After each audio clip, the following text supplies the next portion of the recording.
Mācekļi atnāca pie Jēzus un jautāja: Kur tu gribi, lai mēs sagatavojam tev Paskas mielastu?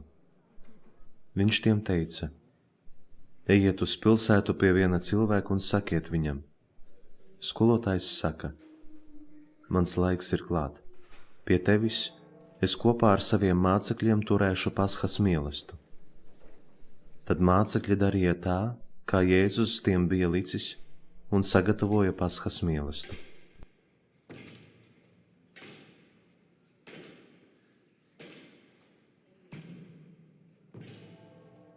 Kad stunda pienāca, viņš apsēdās un apustuļi līdz ar viņu.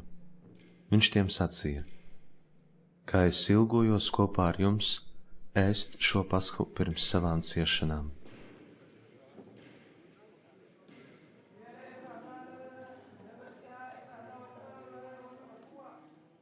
Jēzus zināja, ka ir pienākusi viņa stunda pāriet no šīs pasaules pie Tēva, un savējos, kurus viņš šajā pasaulē bija iemīlējis, viņš mīlēja līdz galam.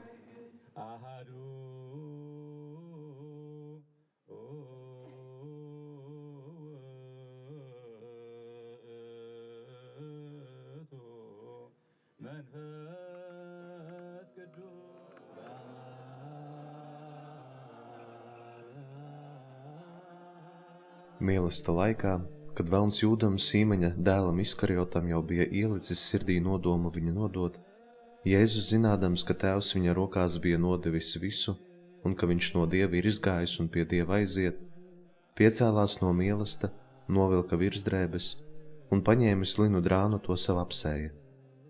Pēc tam viņš ielēja ūdeni mazgājamā traukā un sāka mazgāt mācekļiem kājas, un slaucīja tās linu drānā, ko viņš bija apsējis.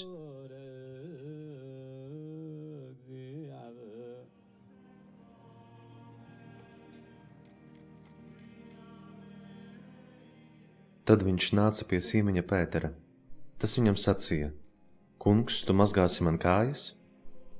Jēzus viņam atbildēja: Tu tagad nezini, ko es daru, bet pēc tam sapratīsi. Pēteris viņam sacīja: Nemūžam tu man nemazgāsi kājas.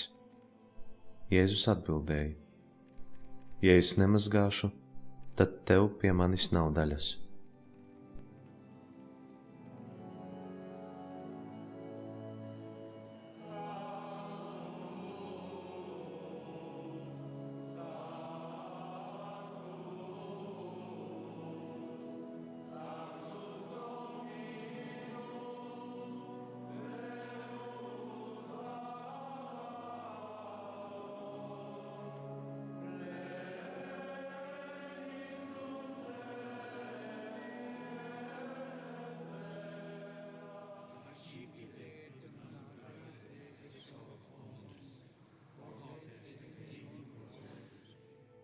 Paņēmis maizi un pateicies, viņš lauza to un deva viņiem sacīdams: Šī ir mana miesa, kas par jums tiks dota. To dariet mani pieminēdami.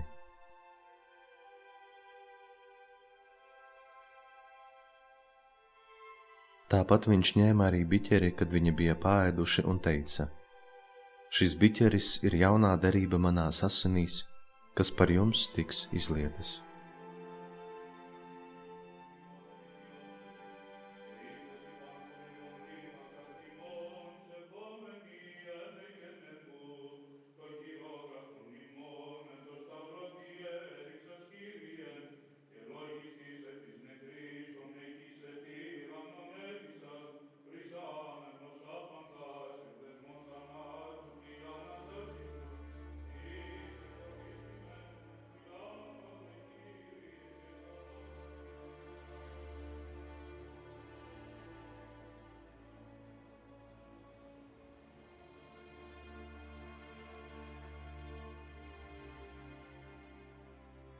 No evaņģēlija uzrakstījis svētais Lukas.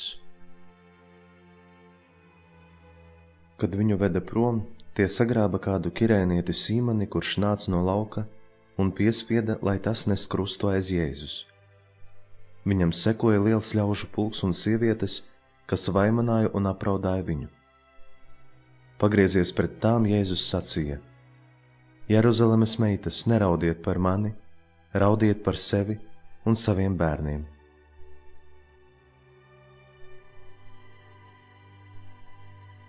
Jo redzi, nāks dienas, kad teiks: laimīgas ir neauglīgās un klēpji, kas nav dzemdējuši, un krūtis, kas nav zīdījušas.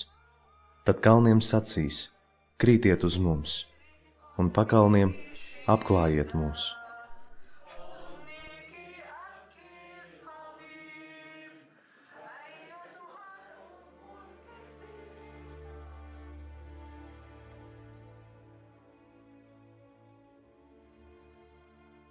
Viņi atveda arī 2 ļaundarus, lai tos nonāvētu kopā ar viņu.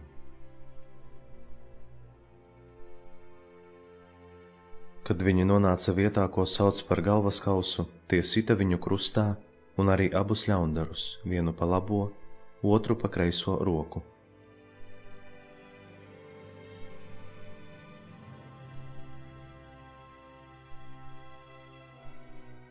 Jēzus sacīja: Tēvs, piedod viņiem, jo tie nezina, ko dara. Bet tie meta kauliņus, lai sadalītu viņa drēbes.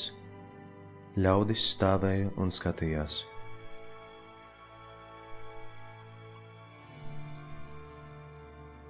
Un arī vadoņi viņu izsmēja. Citus viņš glāba, lai izglāb pats sevi, ja viņš ir Kristus, Dieva izredzētais. Viens no pakārtajiem noziedzniekiem viņu zaimoja sacīdams: vai tad tu neesi Kristus? Izglāb pats sevi un arī mūs. Bet otrs viņu aprāja: vai tu nebīsties Dieva? Tev taču ir tāds pats sods. Mēs ciešam taisnīgi, saņemdami pelnīto par saviem darbiem, bet viņš nav darījis nekā ļauna. Un viņš sacīja: Jēzu, atceries mani, kad nāksi savā valstībā. Un Jēzus tam sacīja: patiesi es tev saku, šodien tu būsi ar mani paradīzē.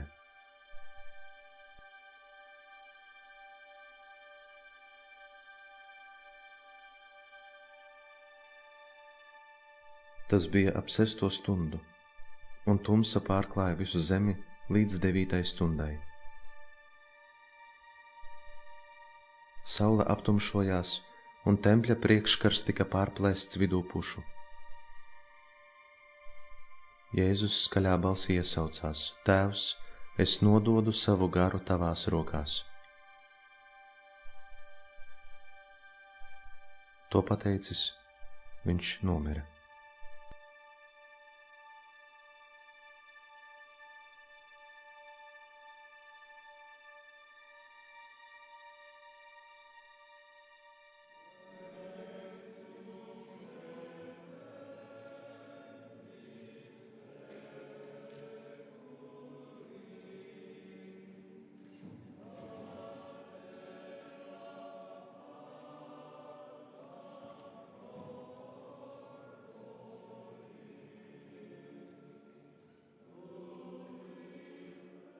Tur bija kāds Sinedrija loceklis, labs un taisnīgs vīrs vārdā Jāzeps. Viņš aizgāja pie Pilāta un izlūdzās Jēzus miesas.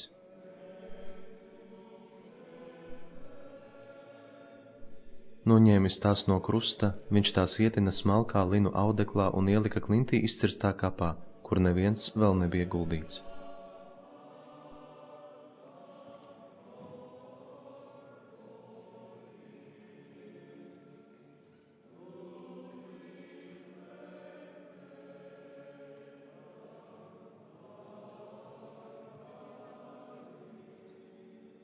Tā bija sagatavošanās diena un tuvojās sabats. Sievietes, kas ar viņu bija atnākušas no Galilejas, gāja nopakaļ un redzēja kapu un kā tika noliktas viņa miesas. Atgriezušās mājās, tās sagatavoja smaržīgas zāles un svaidāmo eļļu un sabatu pavadīja mierā pēc bauslības.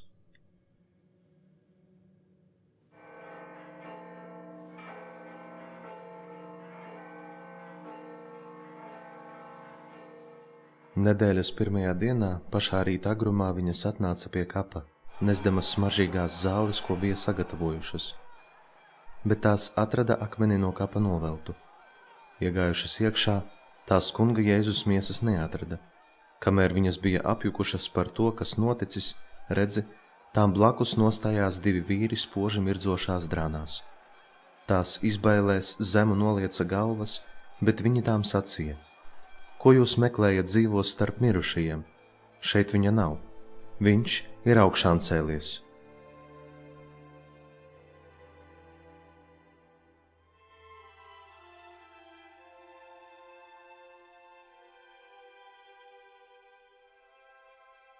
Atcerieties, ko viņš jums sacīja vēl būdams Galilejā. Cilvēka dēlam jātiek nodotam grēcīgu cilvēku rokās un krustā sistam, un 3. dienā jāceļas no mirušajiem. Un tās atcerējās viņa vārdus. Atgriezušās no kapa, viņas visu pastāstīja tiem 11 un arī pārējiem. Jēzus vienā no vēstījumiem sacīja: Es paliku ar jums maizes gabaliņā, jo nevēlējos, lai tie, kurus es tik ļoti mīlu, paliktu bāriņi.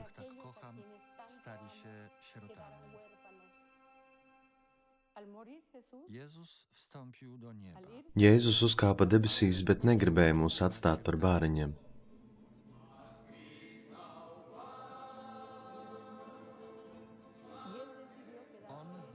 Viņš nolēma palikt šajā mazajā mīlestības cietumā, jo tas ir mazs mīlestības cietums. Šajā vietā, šajā maizes gabaliņā, viņš ir mīlestības cietumnieks.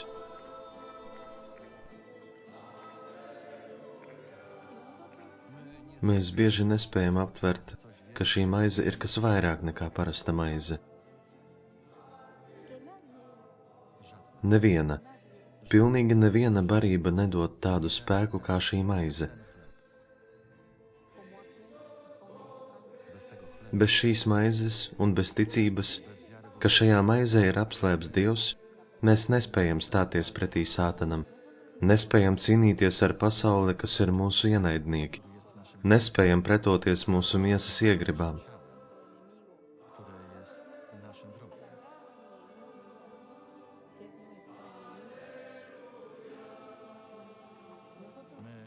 Mums ir nepieciešama šī maize, šī vienotība ar Dievu.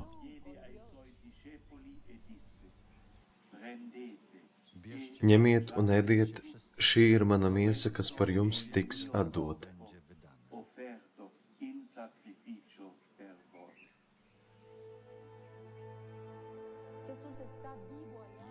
Jēzus tajā ir dzīvs, tāpēc hostija asiņo.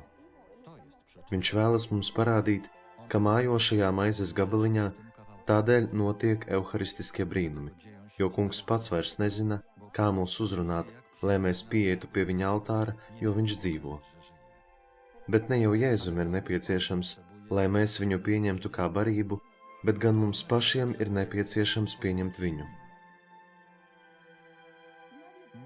Neviens paša spēkiem nevar izdzīvot un pretoties visam ļaunajam, kas ir pasaulē. To spēj vienīgi tas, kurš pieņem dzīvības maizi, Euharistiju.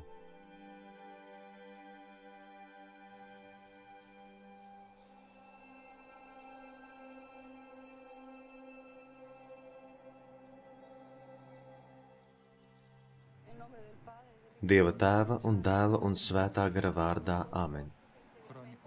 Sargā abas automašīnas no iekšpuses un ārpuses. Sargā arī mūs, kas esam šajā mašīnā visu ceļu, kuru mērosim, ielas, pa kurām brauksim, automašīnas, kurām brauksim garām, visus cilvēkus, ar kuriem tiksimies. Visu to apņemu un apzīmogoju ar mana kunga Jēzus Kristus dārgajām asinīm, viņa mīlestības dēļ uz cilvēkiem. Atdodu visu Marijas, Dievmātes rokās un zem viņas apmetņa. Gods lai ir Tēvam un Dēlam un Svētajam garam, kā tas no iesākuma ir bijis, tā tagad un vienmēr un mūžīgi mūžam. Āmen.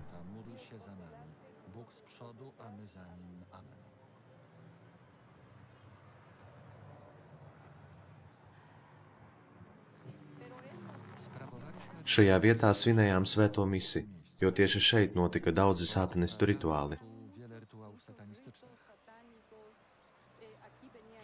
Te sabrauca jaunieši un šeit atstāja savas mašīnas. Jēzus vēlējās, lai es šajā vietā uzstādu krustu un pasaucu priesteri, lai nosin svēto misi. Tā arī izdarījām. Dievmāte man sacīja, ka šajā vietā kādreiz stāvēs baznīca, un tā arī notika. Tur bija mana māja, bet tur istaba, kur Dievmāte mani sāk uzrunāt. Pirmo reizi viņa mani uzrunāja ēdamistabā, tur bija mana kapeliņa, kur mēdzu lūgties. Kādu dienu apgleznoju altārsegu, un tad pēkšņi sadzirdēju: cik skaists. Atbildēju: jā, tiešām skaists. Tad šī balss atkal manī sāka runāt, bet asiņu piles ir uzgleznotas ar kājām gaisā. Gleznoju asins piles nepareizā virzienā. Es sapratu, ka ne jau es pati ar sevi runāju, bet kāds runāja manī. Tad šī balss vēlreiz sacīja: pēc pāris dienām, kad tu būsi slimnīcā, tad mēs sarunāsimies un kopīgi lūksimies. Tā arī notika. Pēc pāris dienām es nokļuvu slimnīcā ar plaušu karsoni. Tad es sapratu, ka ar mani runāja Marija. Tādēļ šī vieta man ir ļoti dārga.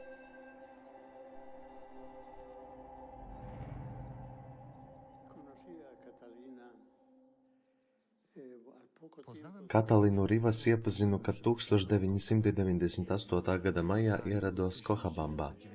Tikāmies ļoti bieži, jo viņa strādāja arhibīskapa kūrijā.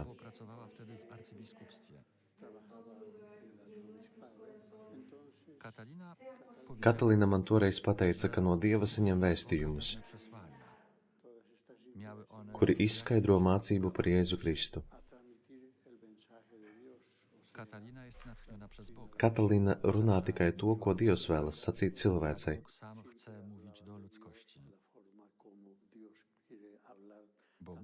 Jo Dievs vēlas sevi atklāt, lai visi būtu viņam uzticīgi.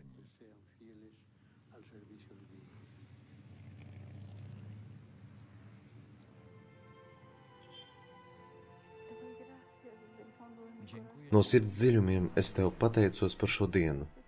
Paldies tev, kungs, jo tā mums vēl vienu reizi parāda, ka mūs mīli. Dāvā mums sajust, ka esam izredzēti. Tēvs, kas esi debesīs, svētī mūs visus, jo tu pazīsti katru no mums un mūsu sirdi. Zini, kas mums vajadzīgs.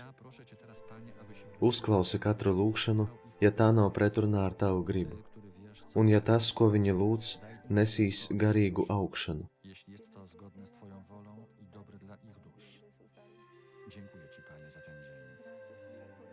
Ļauj mums tev kalpot un pildīt tavu gribu, nedomājot par sevi. Pasaki mums, ko tu vēlies, lai mēs darām, kā lai pildām tavu gribu, lai tavi darbi mirdzētu pa visu pasauli.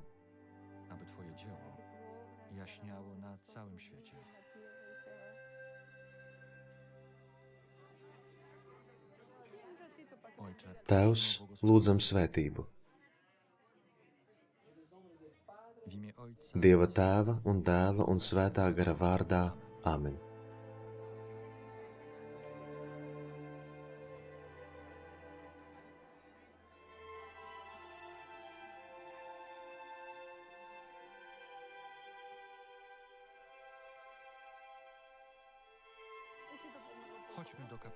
Dosimies uz kapelu šeit.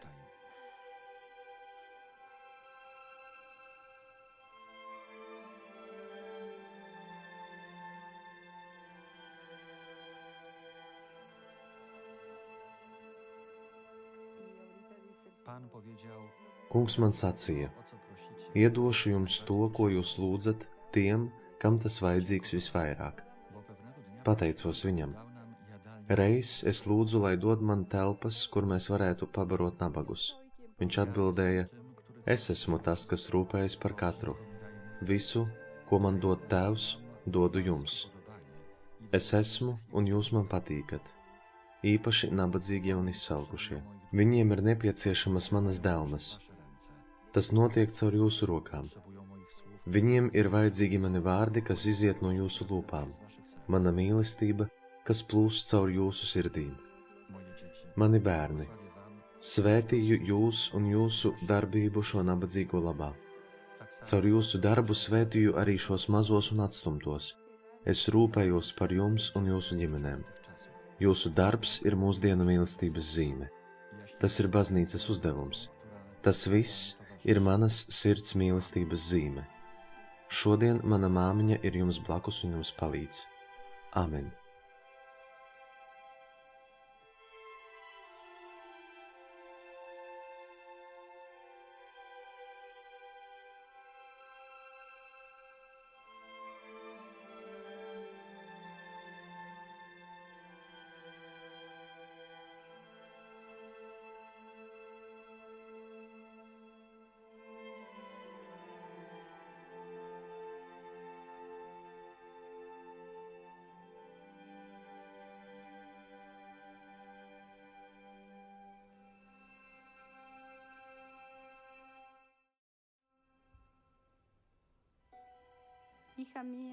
Moja córko, kochaj mnie Mana we meita, wszystkich.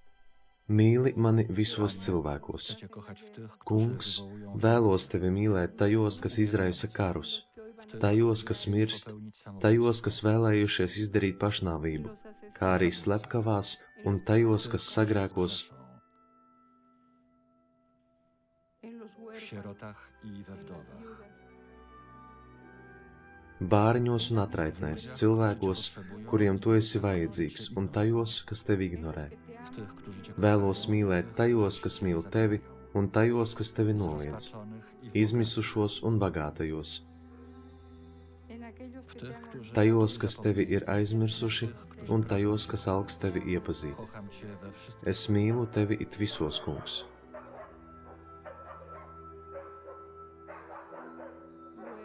Następnie, Pēc mirkļa Jēzus man sacīja: czy może vai var eksistēt vēl lielāka manas mīlestības zīme kā tas, tutaj ka esmu tabernakulā, na was? hostijā, gaidot, kad atnāksiet pie manis?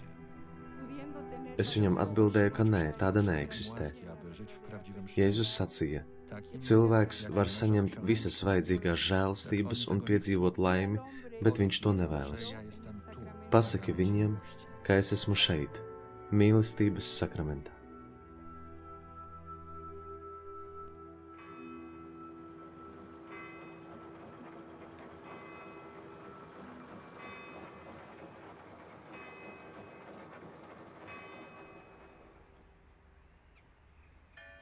Euharistiskais brīnums Lanciāno notika 8. gadsimta sākumā. Šajā vietā no senās Bizantijas ieradās daudz mūku, jo Bizantijā bija izcēlušās kristiešu vajāšanas. Konstantynopola, dawne Bizancjum, przybyli tutaj stamtąd, ponieważ w ówczesnym Bizancjum wybuchło wielkie prześladowanie religijne ze strony chrześcijańskiego cesarza. Wśród tych mnichów był Viens no mūkiem, par kuru kronika stāsta, bija ļoti izglītots. mówią, że był bardzo Viņš sauc uz Dievu, meklējot viņa palīdzību. szukał pomocy. Podczas Reiz kādas svētās misijas laikā, kad tika izteikti šie vārdi: ņemiet un ēdiet, tā ir mana miesa, to jest moja krew, ņemiet un dzeriet, tās ir manas asinis, mūks ieraudzīja, ka baltā hostie kļuva par miesu, un vīns biķerī kļuva par asinīm. przekaz, że ten człowiek nie był w stanie Kronikā ir teikts, ka pēc tam šis priesteris vairs nespēja neko izdarīt. Nevarēja apēst maizi un iztukšot biķeri. tylko dla niego. Viņš saprata, ka tas nav domāts tikai viņam. Kilka dni po cudzie Pēc pāris dienām mūki ievēroja, ka šis miesas gabaliņš saraujas. Ar 12 mazām nagliņām viņi to piesita pie kāda materiāla gabala, tādā veidā neļaujot šai miesai samazināties. skurczyć, zwinąć, zamknąć sobie. Dzięki temu Pateicoties tam, miesas gabaliņa izskats saglabāja savu apaļo hostijas izskatu. Asins jau ir sarecējusi un ir 5 gabaliņos, kas ielikti kristāla traukos.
Czuję Pēc svētās komunijas pieņemšanas jūtu neparastas lietas. często ma smak krwi. Bieži jūtu asins garšu, Smak krwi. dažreiz medus garšu, Bardzo słodki. dažreiz hosties mažo kā ziedi, kā mirres un kā vīraks. Jak kadzidło.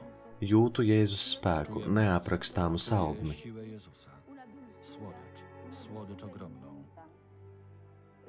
Czuję, jak mnie obejmuje. Jūtu, kā viņš mani Wiele apskauj. razy czuję jego serce nad moim Bieži sercem. jūtu, ka Jēzus sirds ir virs manas sirds, Adorowania go. un jūtu arī vēlēšanos adorēt viņu. Wiele razy Dažreiz jūtos, it kā es paceltos līdz pat Jēzum, wirzę. it kā atstāju šo vietu, lai atrastos viņa apskāvienos. Wiele razy jestem Bieži esmu pie viņa kājām un jūtu Jēzus roku, kas mani paceļ un apskauj. często Bieži man nepietiek spēka, lai paceltu savas acis uz viņu. Tā ir vesela pārdzīvojumu gamma, un katra ir citādāka. moment. Tas ir neparasts brīdis, lielas mīlestības mirklis. Trudno to wyjaśnić. Grūti to izskaidrot. Jesus, only you. Tikai tu, Jēzu, tikai tu. Jesus, only you. Solo tu, Gesù. Solo tu. Solo tu, Gesù. Solo tu. Tylko ty. Tylko ty, Jezu, tylko ty. Tylko ty, Jezu, tylko ty. Panie, bardzo Ci dziękuję za Paldies Tev, Tēvs, ka piepildi mani ar savu brīnišķīgo un lielo mīlestību, jo vēlos mīlēt visus tos cilvēkus, kurus Tu liec manā dzīves ceļā. Ļoti bieži nespēju viņus mīlēt, mans kungs. Panie mój. Przepraszam. Piedod man, Zabierz paņem manu serce akmens sirdi, kamienne. dāvā man savu sirdi no miesas, un dari ar mani, ko vēlies. To, co chcesz. Es mīlu Tevi par to, ka esi tik pacietīgs pret mani un visiem cilvēkiem. Ucz mnie tej Māci mani būt pacietīgam, lai es būtu priesteris, kādu Tu vēlies, līdzīgs Tev. Panie, Kungs, kas esi žēlsirdība un mīlestība, który jesteś kas esi viens vienīgs Dieva Tēva un Dēla un Svētā gara personā. świętego. Ty Tu jesteś esi Kungs, Pan Adonai. Dziękuję Ci Pateicos za Tev par brīvību, kuru man esi devis un kuru man māci izmantot. Pateicos par mīlestību, kuru ielai manā sirdī adorācijas un evaharistijas laikā. Lūdzu Tevi, iemājo mani un pārveido mani, Kungs. Svētī visus tos, kurus esi devis iepazīt, lai kur viņi būtu. Tu viņus pazīst un mīli. Jest moim Panem. Jēzus ir mans kungs. Sensem mojego życia. Viņš ir manas dzīves un eksistences jēga, Poruszania się. katras manas kustības un būtības jēga.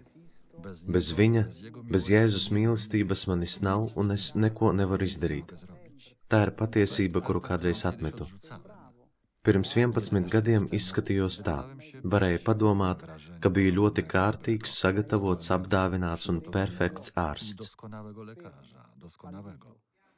Jednak wewnątrz byłem bet iekšēji biju tukšs, zaudētājs, pozbawiony tāds, kuram trūks cerības. stwarzać pozory. Man vajadzēja izlikties un censties noturēties tajā, ko par mani domāja citi, bet es jūtu, ka nebiju spējīgs to panākt. Łaską i źródłem życia. Tikai tad, kad Jēzus Euharistijā kļuva manas dzīves žēlastība avots, jūtu, ka viņš piepilda mani ar mīlestību. difetti, da tanti limiti.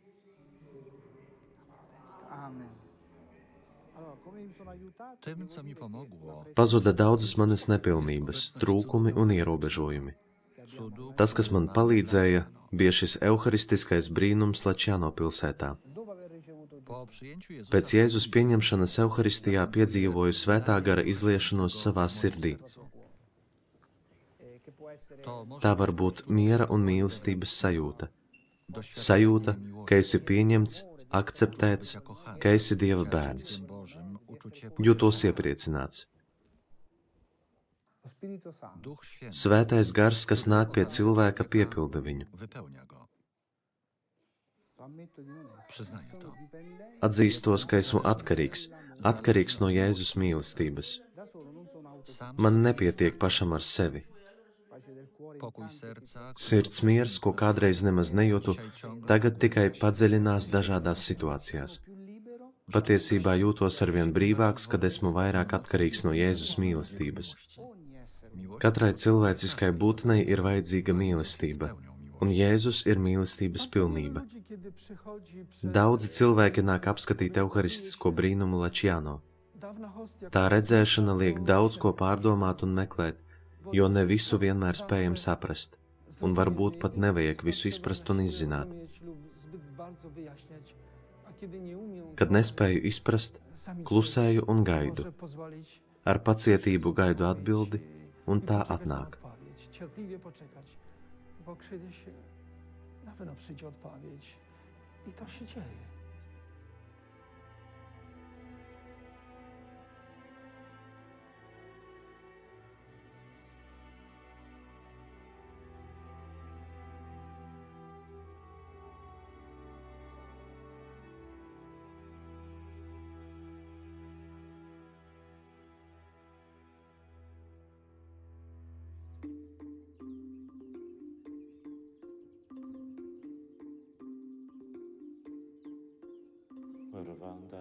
Ruanda ir Dieva iemīļota zeme.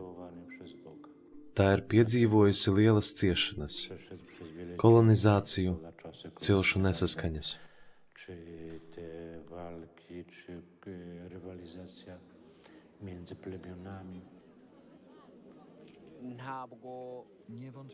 Nepārprotami, ka laikā, kad piedzīvojām šausmīgas ciešanas, vajadzēja notikt kaut kam, kas pierādītu, ka mēs esam pieņēmuši evaņģēliju.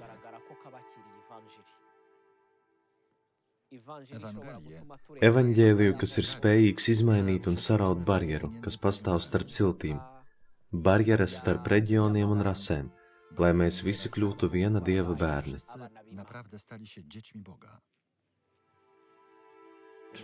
13. maijā 1994. gadā mums uzbruka otru reizi. Šoreiz tie bija karavīri policija.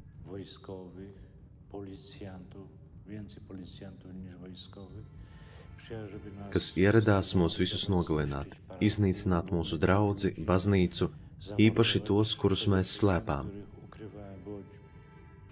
Kopā bija 500 cilvēku. Kad izgāju ārā, ieraudzīju dažādas mašīnas.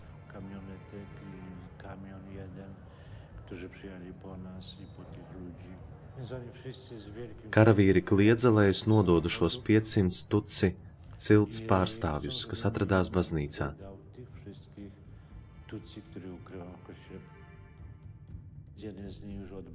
Viens no policistiem draudēja man ar Kalašņikovu. Es ar visu spēku ieroci pastūmu malā un atņēmu to viņam.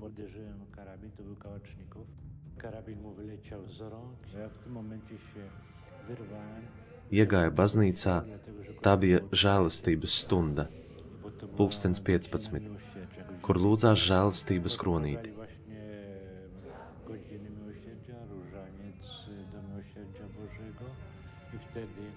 Es nokritu tabernakula priekšā uz zemes krustā un lūdzu, lai Jēzus mūs kaut kā izglābi un pasargā. Lūdzam žēlsirdīgo Jēzu. Ja gribi, lai mēs tevi adorētu katru dienu, tad izglāb šos cilvēkus. Tad priesteris izstādīja vissvētāko sakramentu un lūgšanā sacīja, ka Jēzus pats pieņēma šos cilvēkus un pašam viņus arī jāglābj. Tad pēkšņi ieradās bandas kapteinis un ar pistoli rokās kliedza uz tiem, kuri uzbruka baznīcai. Ja jūs no šejienes neaizvāksieties, es jūs visus nošaušu. Tajā brīdī visi uzbrucēji lūdza piedošanu kapteinim un uzreiz aizbrauca projām, nevienam nenodarot pāri. 1994. gadā, laika posmā no aprīļa līdz jūlijam, tika nogalināti 1 miljons tutsi cilts cilvēku un tikpat daudz no hutu cilts. Šī cilšu kara laikā neviens netika nogalināts baznīcas un draudzes teritorijā. Notika vareni svētki žēlsirdīgās Jēzus sirds godam.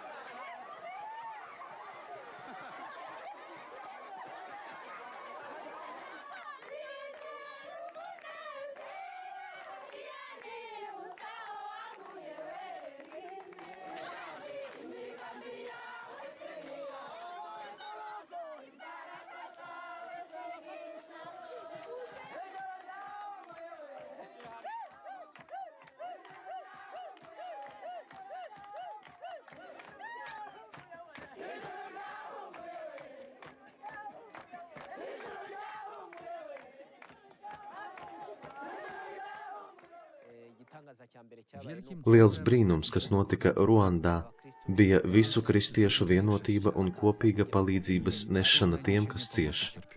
Hutu, Tutsi un arī Baltie bijām kopā, lai nestu palīdzību tiem, kuriem tā bija nepieciešama. I ruszyliśmy na pomoc tym, którzy jej potrzebowali.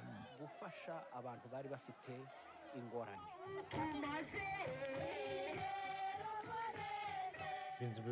Piedzīvojām daudzu cilvēku atgriešanos pie Dieva, kā arī daudz grēksūdžu. Daudzi vēlējās nokristīties un cilvēki no citām reliģijām gribēja kļūt par katoļiem. Tā bija liela zīme no Dieva, ka šajā draudzē būs mūžīgā adorācija un ruandieši brauks uz šejieni, lai adorētu Jēzu baltajā hostijā. Man atmiņā palika kādas meitenes izdziedināšana.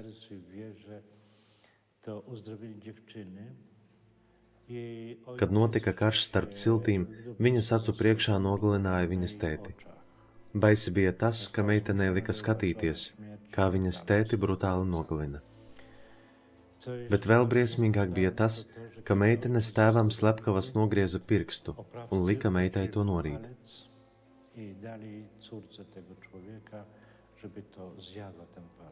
Ja viņa to nedarītu, meiteni nogalinātu. Viņa to izdarīja, un no tā laika viņai bija riebums no ēdiena. Kad tikai viņa ieraudzīja ēdienu vai cilvēkus, kas ēda, viņai nāca vēmiens.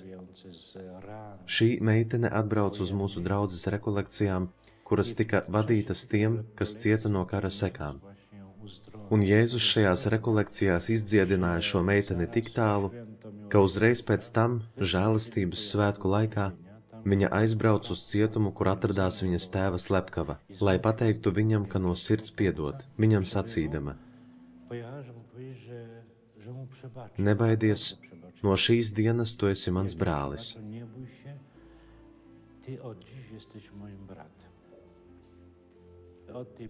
No šī laika 2 reizes nedēļā meitene nesa šim cietumniekam ēdienu, apģērbu vai naudu.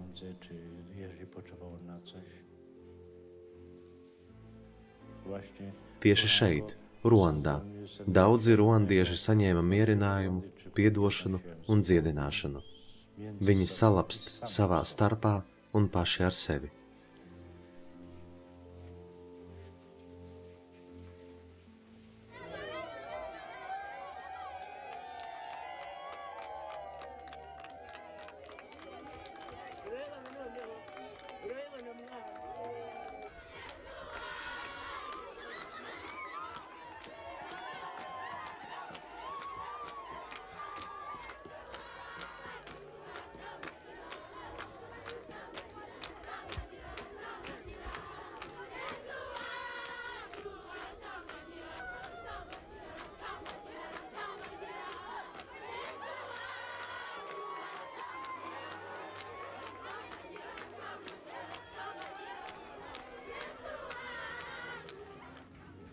Patiesībā nekad neesmu gribējusi kļūt par klostermāsu. Man bija savi plāni, savus skatījums uz dzīvi, savi draugi. Tik uzlūgt uz jauniešu rekolekcijām oāzi, uz kurām es aizbraucu, jo man patika kāds puisis, kurš arī devās uz šīm rekolekcijām. Rekolekcijās nekas mani neuzrunāja.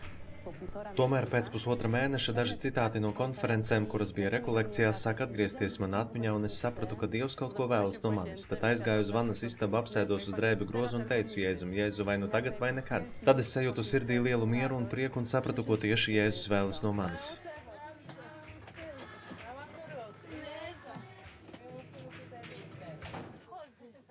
Pēc šī notikuma Dievs kārtoja tā, ka iestājos klosterī. Neilgi pēc manas iestāšanās klosterī es ļoti nopietni saslimu, un ārsti man teica, ka dzīvošu tikai pāris mēnešus.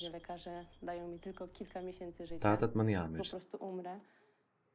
Mūsu klosterī atradās atsevišķa kapela domāta māsām, un es aizgāju uz turieni, sēdēju un skatījos uz Jēzu vissvētākajā sakramentā, nespēju viņam neko pateikt. Bet pēkšņi es sadzirdēju ļoti skaidru balsi. Vai atļausi, ka es tevi dziedinu? Es sapratu, ka ar mani runā pats Jēzus. Tad piedzīvoju tādu kā šoku, dīvains jautājums, vai atļausi. Sacīju viņam, lai tikai notiek tava griba. Tajā brīdī es sajūtu lielu siltumu, no galvas līdz kājām, un piedzīvoju lielu mieru un prieku.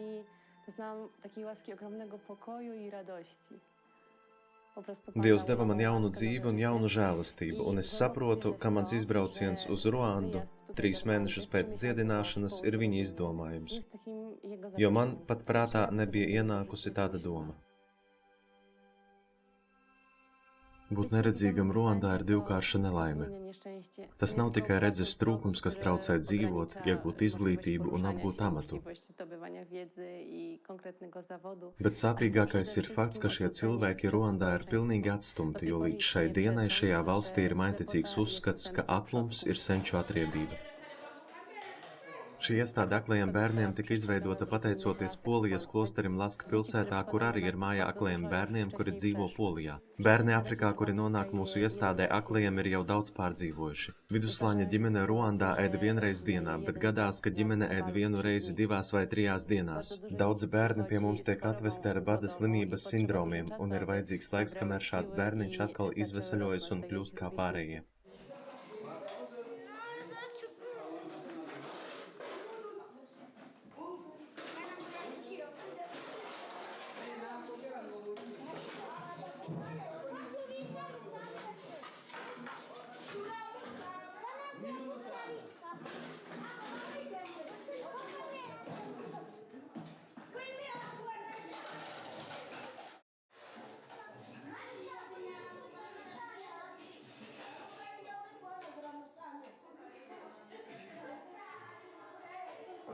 Izrādās, ka mazajā Ruandā ir 20 000 neredzīgu bērnu, kuriem līdz šim nav bijušas nekādas iespējas mācīties. Tādi bērni pie mums nonāk ļoti skumji, bieži noslēgti sevi pārāk pieauguši priekš sava vecuma. Šeit viņi atkal kļūst dzīvespriecīgi un viņiem ir iespēja atkal spēlēties, mācīties, tie atkal sastop draugus. Daži no tiem jau prata lasīt, rakstīt un zināja pat dažus angļu valodas vārdiņus, kā arī spēja dziedāt.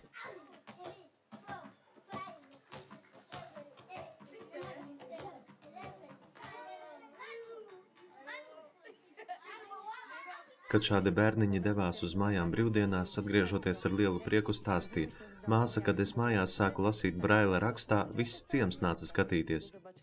Ģimenes, kurās bija neredzīgs bērniņš, pēkšņi atklāja, ka viņu mazais prot lasīt, rakstīt un ir tik ļoti priecīgs un cerības pilns. Tās saprata, ka lāsts ir kļuvis par svētību. Šāda ģimene atgūst savu vietu cilvēku kopienā. Domāju, ka tas iespējams tikai pateicoties Dieva apredzībai. Tas, kas ir visvājākais un atstumtākais, var kļūt par Dieva mīlestības un žēlsirdības zīmi šajā pasaulē. Patiesībā nepastāv dzīve bez krusta. Katrs cieš, ticīgs vai neticīgs. Katrs no mums piedzīvo sāpes, slimības, neveiksmes un ikdienas grūtības. Bet ja es visas šīs ciešanas, grūtības, pūles garīgi aiznesu uz altāri debesīs, tad šis mans krusts var pārvērst manu dzīvi. Ja šīs savas ciešanas turēšu sevī, tad tas ir krusts bez dzīvības, un krusts bez dzīvības un mīlestības kļūst par elli. Personīgi man Euharistija ir vislielākās mīlestības noslēpums. Tajā Dievs Tēvs aicina salikt uz altāra mūsu krustu kopā ar viņa dēlu Jēzu Kristu, kas pēc tam tiek pārveidots mūžīgajā dzīvē un augšām celšanās priekā.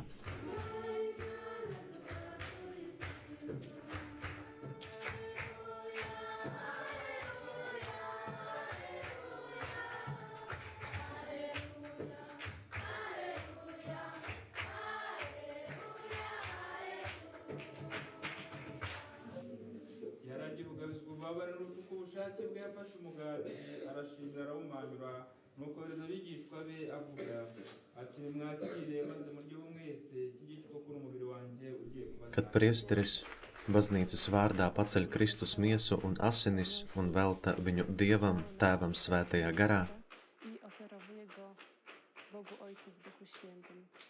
es vienmēr iedomājos par debesu liturģiju. Tieši šajā mirklī Dievs Tēvs visu svēto klātbūtnē pieņem šo Jēzus Kristus un manu krustu, kas ir savienots, un pārveido krustu mūžīgajā dzīvē. Tad svētais gars mani piepilda ar prieku, un es spēju no jauna izteikt šos vārdus Tēvs mūsu.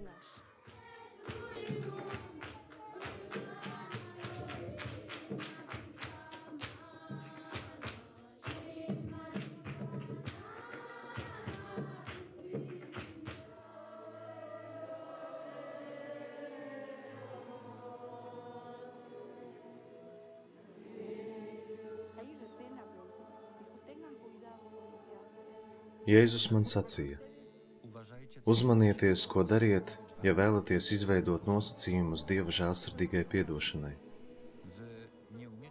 Jūs neprotat piedot, jūs turat sevi ieļaunojumu, jūs sakāt piedodu, nespēju aizmirst. Jūs vēlaties teikt tikai šo teikumu no Tēvs mūsu lūgšanas un piedot mums mūsu parādus, bet paši nevēlaties piedot. Uzmanieties, attīriet savas sirdis pirms Tēvs mūsu lūgšanas. Lūdzieties ar pilnu apziņu, izprotot visus vārdus. Šī lūgšana ir stiprāka par egzorcismu, sacīja kungs. Tēvs mūsu ir stiprāka par katru egzorcismu, jo tajā jūs lūdzat Tēvu, lai atbrīvo jūs no ļaunā. Bet tad, kad lūdziet Tēvam par dienišķo maizi, tad jūs domājat tikai par parasto maizi, materiālo pasauli, drēbēm, dzīvojamo telpu, nenomaksātiem parādiem, pilnīgi visu. Bet lūdziet arī par dienišķo maizi, lūdziet, lai jums nepietrūkst Euharistijas. Kad bīskaps pēc konsekrācijas pacēla pārvērsto hostiju, es vairs neredzēju viņa seju, jo tā bija kā iegremdēta gaismā. Kad bīskaps gatavojās pacelt hostiju, uz viņa rokām redzēja Jēzus rētas. Tas bija bīskaps, bet tajā pat laikā tas nebija viņš, bet pats Jēzus. Šajā mirklī es apjautu, ka Jēzus pats svin svēto misi. Viņš pats tur stāvēja priestera vietā. Hostija sāka augt, un tā auga arvien lielāka. Jēzus tur stāvēja, bet arī hostijā bija Jēzus seja. Viņš skatījās uz visiem, kas bija atnākuši. Pēc tam bīskaps nolaida lejā hostiju, un es tāpat kā citi noliecu galvu uz leju. Nespēju saprast to, kas notika, jo tas bija par daudz priekš manis. Un pēkšņi es atrados it kā citā vietā. Bīskaps sāka teikt konsekrācijas vārdus pāri biķerim, tajā pat brīdī ieraudzīju starus, kas izgāja kā zibeņi, it kā sāktos liels negaiss. Ieraudzīju Jēzus kalna virsotnes. Šeit atradās bīskaps, bet virs viņa Jēzus uz krusta. Šo krustu balstīja kādas rokas. Jēzus bija ļoti sasists, visa seja bija izkropļota, ķermenis asiņoja, asinis tecēja un tecēja, bet bīskaps turēja biķeri un piepildīja ar šīm asinīm. Es domāju, ka altārsega paliks netīra, jo tik daudz asiņu nāca no Jēzus sāna brūces, bet uz altārsegas neviena pila nenokrita, jo viss nolija biķerī.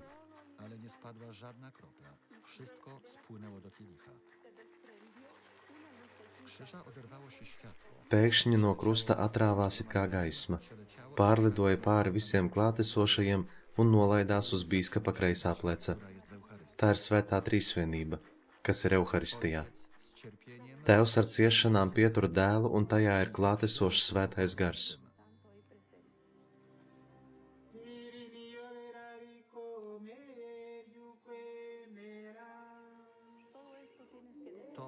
Tas tev ir jāpārstāsta cilvēkiem, lai viņi zinātu, kādu noslēpumu šeit izdzīvo. Mēs visi esam klātesoši Jēzus nāves brīdī, par to nezinot. Mēs visi esam pārnesti uz Golgātu un piedalāmies Kristus ciešanās.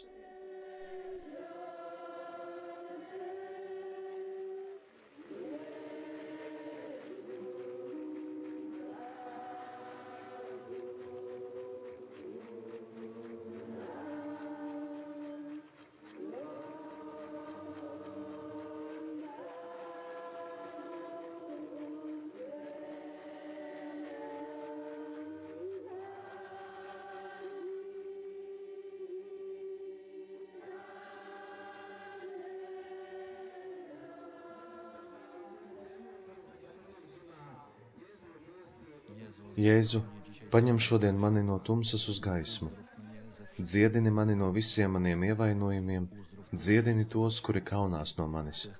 Dziedini tos, kuri ir noguruši un izmisuši, satraukti, kuri nejūtas citu cienīti, kuri nespēj runāt, jo visu laiku jūt bailes, kuri piedzīvo galvas sāpes un dzird nepārtrauktas skaņas un trokšņus, kuros ir melu gars, kuri ir izvēlējušies ļaunu ceļu savā dzīvē. Dziedini tos, kuriem ģimenē ir ienaidnieki, kuri ir piedzīvojuši šausmīgas lietas un ir ievainoti. Jēzu, tu mani esi paaicinājis, lūk, es esmu.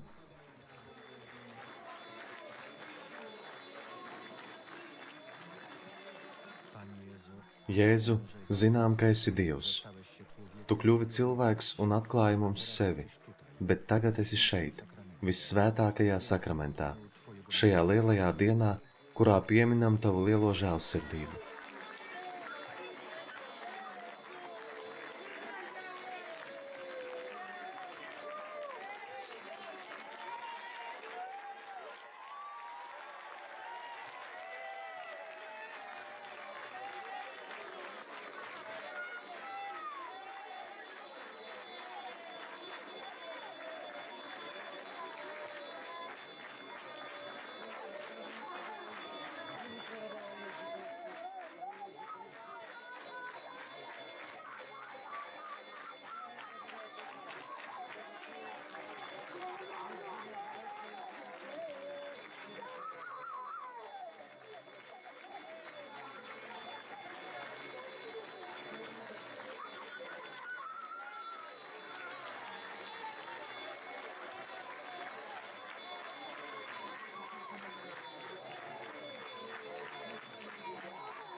Paldies Tev, Jēzu!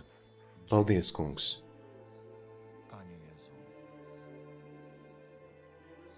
Tu savā miesā nesi mūsu rētas, caur Tavām brūcēm mēs esam dziedināti. Paldies par visu, ko Tu dari šīs lūgšanas laikā, kurā slavējam Tavu svēto vārdu, kurā visi cilvēki atrod pestīšanu.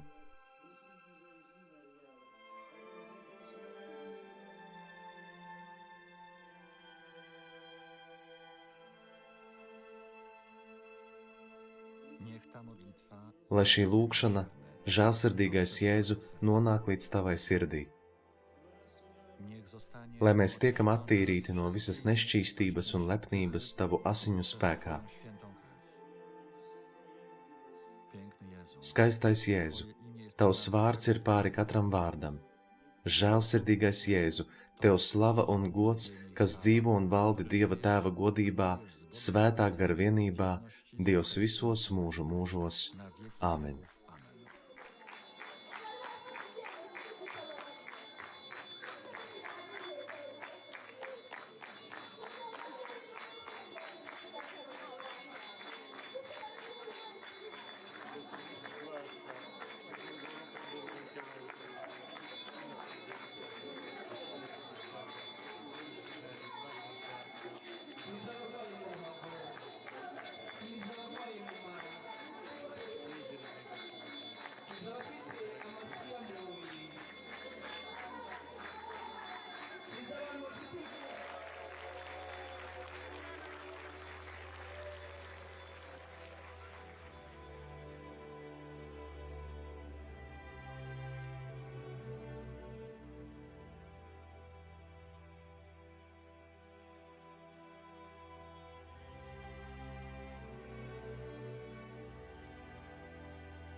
Tas notika 15. augustā.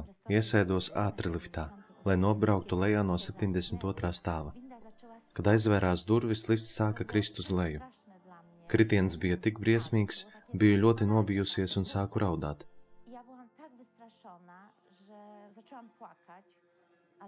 Liftā bija kāds vīrietis, kas zibens ātrumā piespieda pogu stop. Lifts jau bija nokritis 42 stāvus zemāk.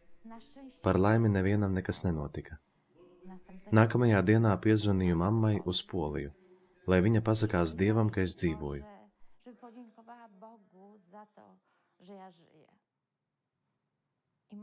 Mana mamma nākamajā dienā aizgāja uz baznīcu savā pilsētā un palūdza nosvinēt svēto misi kā pateicību par manu izglābto dzīvību.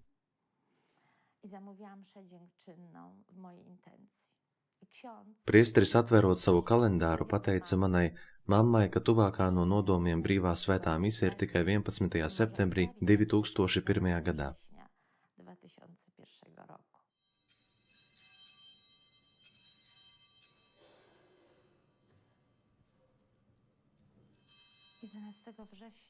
Tieši šajā datumā man tika iedota otra iespēja dzīvot.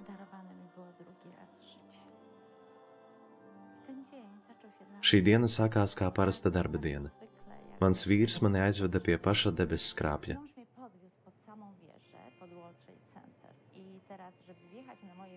Lai nonāktu savā darba vietā, man vajadzēja braukt ar 2 liftiem uz 82. stāvu. Pulksten 7:30 es sāku savu darbu. Tātad vairāk nekā stundu pirms lidmašīna ietriecās debesu skrāpī, jo manā debesu skrāpī lidmašīna ietriecās pulkstens 8:46.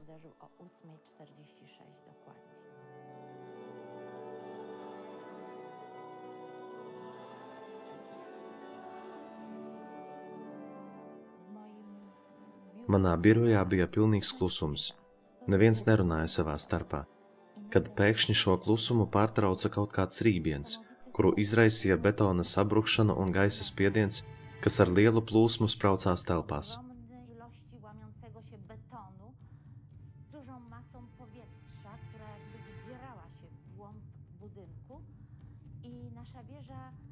Mūsu debesskrāpis momentā sašķobījās uz vienu pusi, es izlecu no sava krēsla un mēģināju noturēt līdzsvaru. Mēs domājām, ka debesskrāpis uzreiz nolieksies un sabruks, bet tas pēc mirkļa iztaisnojās.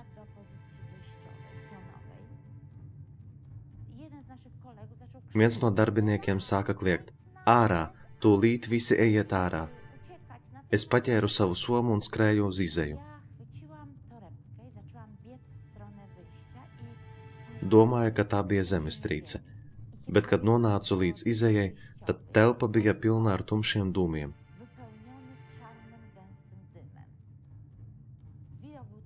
Es atkāpos un padomāju, ka man izejas vairs nav, ka tās ir beigas, es miršu.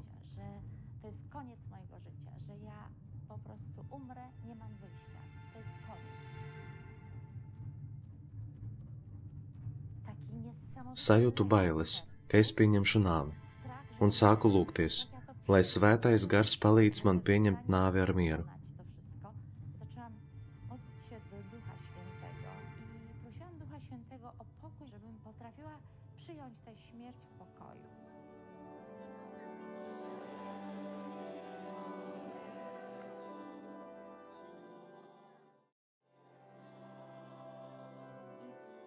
Tajās sekundžu daļās es atcerējos par ēpastu, kuru iepriekšējā dienā man atsūtīja māsa.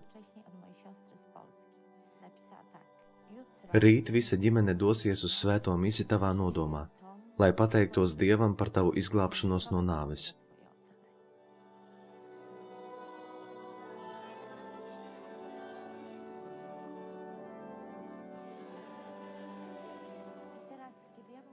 Kad tā stāvēju 82. stāvā un atcerējos šo ēpastu, manā sirdī ienāca tāds miers un tik stipra ticība, ka tā nav sagadīšanās, ka tieši šī 11. septembra diena sākās ar manas ģimenes lūgšanu Polijā, kad Dievs tajā visā atrodas.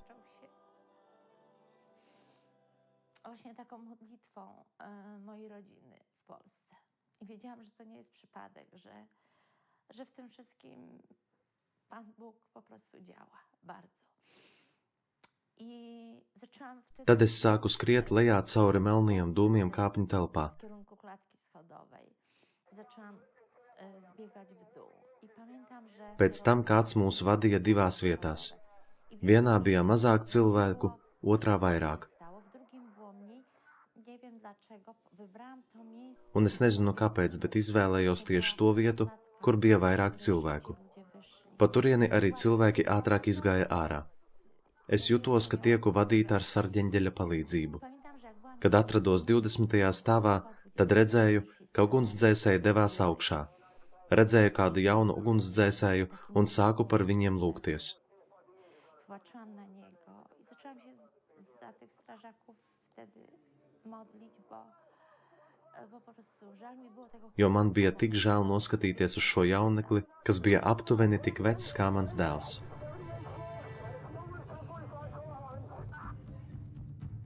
Kiedy wyszłam już na Kad izgāju ārā, visapkārt bija daudz ļaužu, kas skatījās, kas notiek. Pēkšņi es sadzirdēju kādu iekšēju balsi, kas man teica sirdī: skrien no šejienes prom, skrien. z tego miejsca, uciekaj. I ja nawet chciałam, Es pat gribēju visiem pateikt, lai šeit nestāv, bet cilvēku bija tik daudz, un visi kā apburti skatījās uz debeskrāpjiem. Es sāku caur viņiem stumdīties un skrēju uz Bruklinas tilta pusi. i biec w stronę mostu bruklińskiego. I stanęłam już blisko Kad tur nonācu un apgriezos, mostu, ieraudzīju, kā viens no debesskrāpjiem sāka brukt. zaczęła się walić. Pāris sekundžu laikā tas izzuda no zemes virsmas. To było takie pa, pa, pa, pa, pa, pa, pa, pa, w dół. Koniec, nie ma wieży. Zniknęła z horyzontu. 11 września 2000 11. septembrī 2001. gadā man tika iedota iespēja dzīvot otru reizi.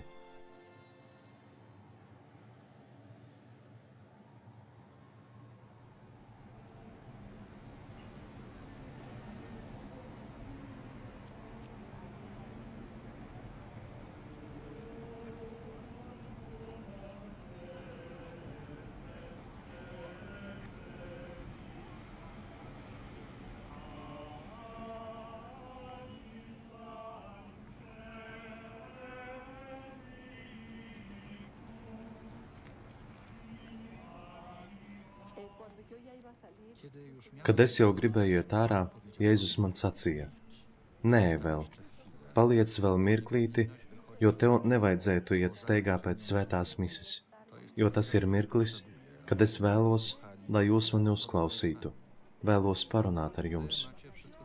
Jums viss ir saplānots, kad un kur atpūtīsieties, ko darīsiet nedēļas nogalē, kur iesiet, plānojat, kad apciemosiet draugus un vecākus, kad visbeidzot kādu dienu jūs attopieties un sakāt: šodien visa ģimene apciemosim Jēzu. Jezusa, wszyscy całą rodziną.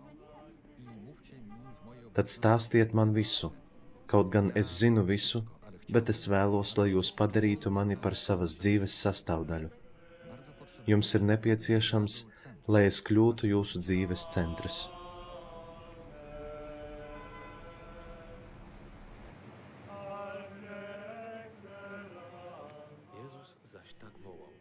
Jēzus sauca: tas, kas man tic, netic man, bet tam, kas mani sūtīja.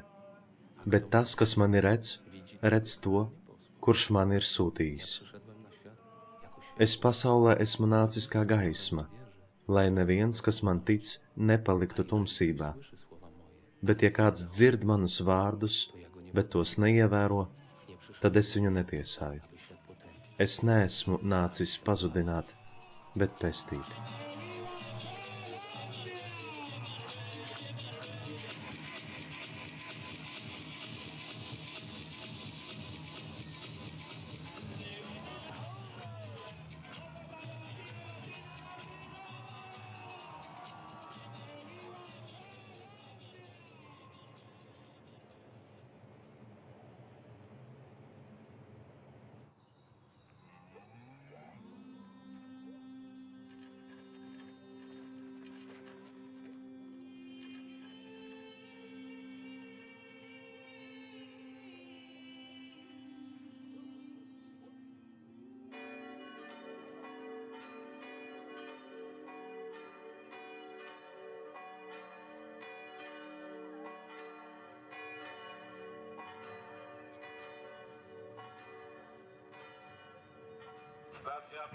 Pirmā stacija. Jēzus nosodīts uz nāvi. Mēs pielūdzam tevi, Kungs, Jēzu Kristu un tevi slavējam, jo ar savu svēto krustu tu esi atpestījis pasauli.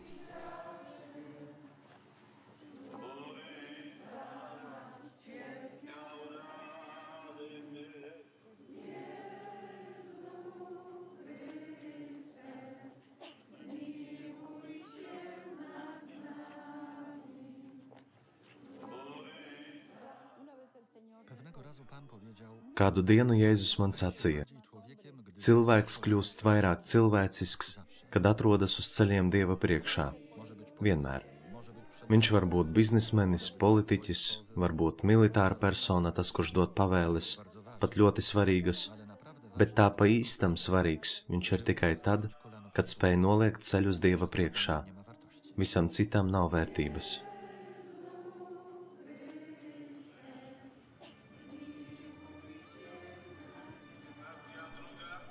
Otrā stacija. Jēzus ņem krustu uz saviem pleciem. Mēs pielūdzam tevi, Kungs, Jēzu Kristu un tevi slavējam, jo ar savu svēto krustu tu esi atpestījis pasauli.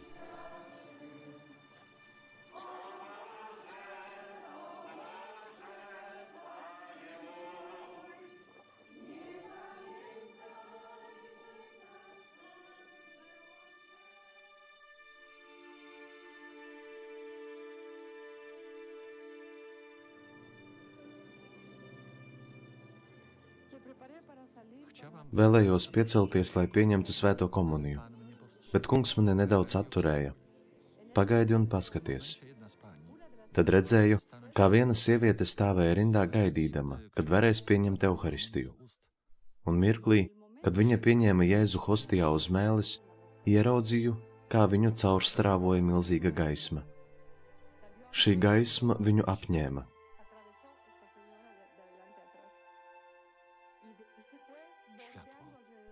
Gaisma, gaisma, gaisma, viņa visa bija apņemta ar gaismu.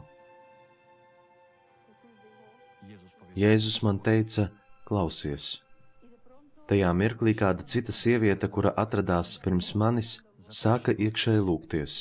Viņa to nedarīja skaļi, bet Kungs man atļāva dzirdēt viņas lūgšanu, un šī sieviete teica: Kungs, palīdzi man, jau ir mēneša beigas, bet man nav naudas, ar kuru samaksāt bērniem skolu. Nav naudas, lai samaksātu par mašīnu, palīdzi man, jo man vīrs daudz dzer. Palīdzi man, jo mana kaimiņiene mani kaitina. Palīdzi, lai viņa ātrāk no turienes aiziet projām. Lūgumi, lūgumi, lūgumi, Jēzus man teica. Redzi, nevienu reizi viņa nepateica man, ka mīl mani. Nereizi nepateica paldies par to, ka tik zemu noliecos pār viņu, lai paaugstinātu viņu, padarot mūs abus par vienu. Nereizi. Tikai lūdza, lūdza un lūdza. Nevēlējās ar mani parunāt. Es esmu mīlestības ubaks. Ubagoju no jums mīlestību. Ilgojos, lai jūs man pateiktu, ka mīlat mani. Man ir vajadzīga jūsu mīlestība. Nevēlos, lai jūs klausītu mani aiz bailēm vai terora, bet vēlos, lai tikai mīlestība jūs pamudinātu.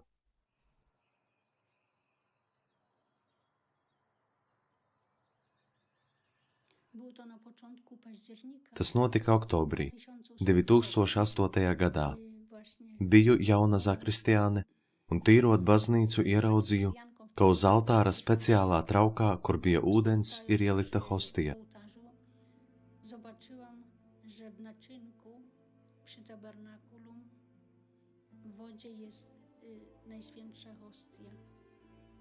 Kuru svētās mises laikā priesteris dod ticīgajiem. Padomāju, ka šī hostija ūdeni izšķīdīs, kā tas notiek parasti. Sapratu, ka priesterim svētās mises laikā, dodot Euharistiju cilvēkiem, šī hostija bija nokritusi zemē. Lūdzu piedošanu Jēzum Kristum, ka tā noticis. Tas mani kaut kā sāpināja, un man bija žēl Jēzus.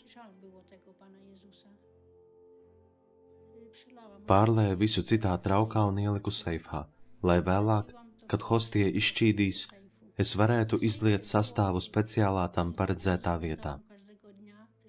Katru dienu skatījos, vai šī hostija jau ūdeni izšķīdusi. Pēc aptuveni 5 dienām, misiju dienā, svētdienā, 19. oktobrī, atvēru seifu, lai kaut ko paņemtu.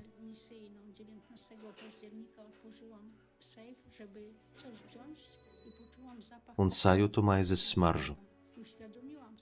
Pie sevis domāju, ka droši vien hostija beidzot izšķīdusi, bet tad ieraudzīju,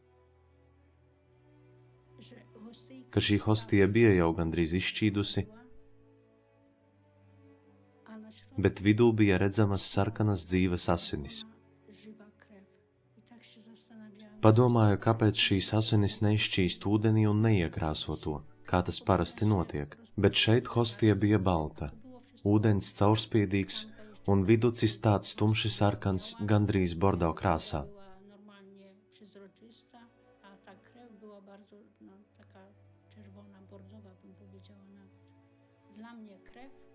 Man asinis nozīmē dzīvību, to, ka tur ir dzīvais Jēzus, viss Jēzus. Man tas visu laiku stāvēja acu priekšā. Tagad viņš man dāvā žēlastību saprast. Skaties, es esmu dzīvs. Es mīlu tevi.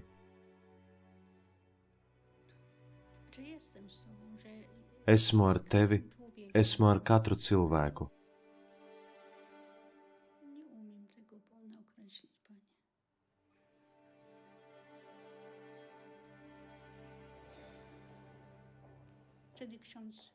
Tad ienāca priesteris Filips un redzot, ka es tā nekustīgi stāvu, jautāja, kas man lēcies. Kad ieraudzīja, ka turu rokā trauciņu, gribēja zināt, kas tur ir. Parādīju viņam un prāvests teica, ka šodien ir svētdiena, netaisīsim nekādu sensāciju, mēs vēl līdz galam nezinām, kas tas ir. Viņš lika man to ielikt atpakaļ seifā. Tā arī izdarīju.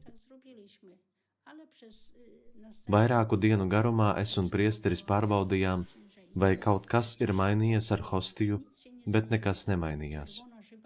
Baltā maize vēl joprojām bija ļoti balta, bet sarkanais viducis it kā savienots ar balto maizi.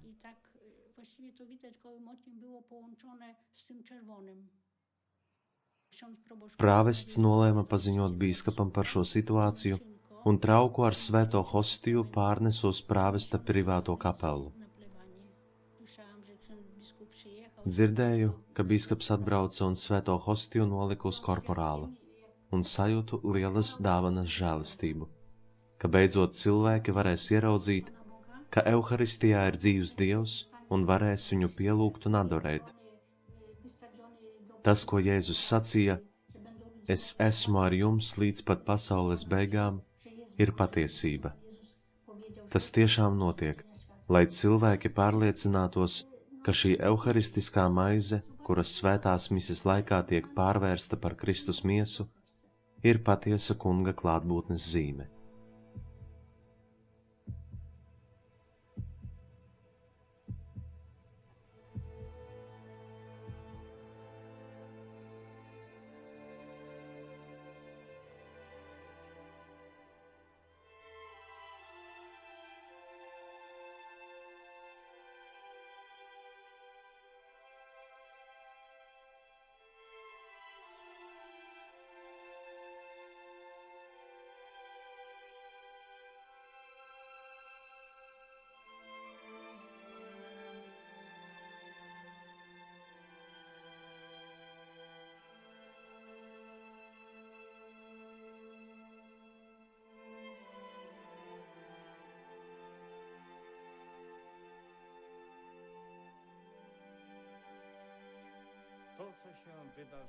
To, kas notika Sokolkā, mēs saistām ar ticību, lai tā būtu tik stipra, ka tas, kas ir neiespējams, kļūtu iespējams.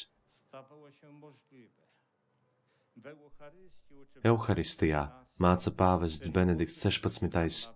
Dieva dēls nāk mums pretī un vēlas ar mums savienoties. Šajā vietā ticības brīnums tika apstiprināts ar empīrisku brīnumu. Kad šīs svētās hostijas mikroskopisko daļu nodeva patamorfoloģiskai izmeklēšanai, izrādījās, ka tajā atrodas sirds muskuļu daļiņa agonijas stāvoklī. Sokolkā dzimst jauna cerība pasaulē, jo Dievs ir savas tautas vidū.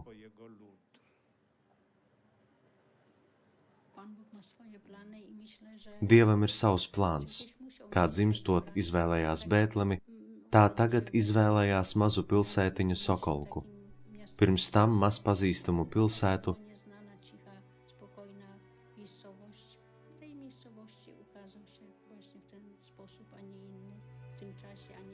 lai tieši caur šo euharistisko brīnumu sevi atklātu. Laiks rādīs, kādas labas lietas radīsies caur šo brīnumu. Tas jau tagad notiek.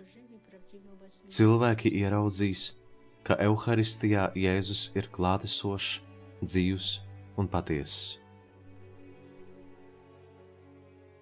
Es esmu dzīvā maize, kas nākusi no debesīm.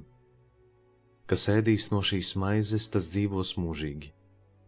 Un maize, ko es došu, ir mana miesa, kas dota par pasaules dzīvību. Tad jūdi savā starpā sāka strīdēties sacīdami: kā viņš mums var dot ēst savu miesu? Bet Jēzus tiem sacīja: patiesi, patiesi es jums saku, ja jūs neēdat cilvēka dēla miesu un nedzerat viņa asinis, jums dzīvības nav sevī. Kas bauda manu miesu un dzer manas asinis, tam ir mūžīgā dzīvība, un es to uzcelšu pastarā dienā. Jo mana miesa ir patiess sēdiens, un manas asinis ir patiess dzēriens. Kas manu miesu bauda un manas asinis dzer, paliek manī un es viņā. Itin kā mani sūtījis dzīvais tēvs, un es esmu dzīvs tēvā, tāpat arī tas, kas mani bauda, būs dzīvs manī. Tāda ir tā maize, kas nākusi no debesīm. Ne tāda, kādu ēduši mūsu tēvi, jo tie ir miruši. Kas šo maizi baudīs, tas dzīvos mūžīgi.